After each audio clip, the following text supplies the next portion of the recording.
Do the Carolina Hurricanes have a chance at coming back against the Florida Panthers once the series moves down to Sunrise, or will the beatings just continue? When you look at Florida's scoring, you can understand why Carolina's having such a hard time. In these playoffs, the Panthers are rolling four lines and everyone's contributing. All of their big name and their secondary scoring.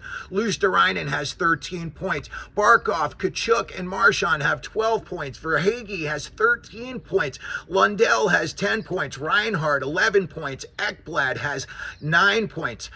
You look at Carolina, and their big guys are definitely not showing up in this series so far. Jarvis, Svechnikov, Aho, they all look defeated. Svechnikov looks like he's got a target on his back. Every time they go out there, he goes out there, they try to blow him up, and then, he takes a very undisciplined penalties. These are the guys that you're supposed to be leaning on to get you through these types of fights, and so far, they just are not showing up.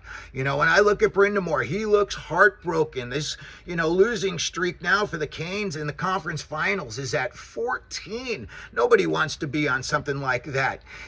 I don't think it's going to happen, but if the Canes were somehow to come back and win this series, they would only become the second team in NHL history to lose the first two conference final games at home and then come back and win the series. The 1945 Detroit Red Wings, led by Ted Lindsay, were the first team. So if that doesn't happen and you don't see guys like, Burns and Svechnikov, Jarvis really stepping up in Game 3 and Game 4, Florida's going to be heading to the Stanley Cup Finals for their third straight year.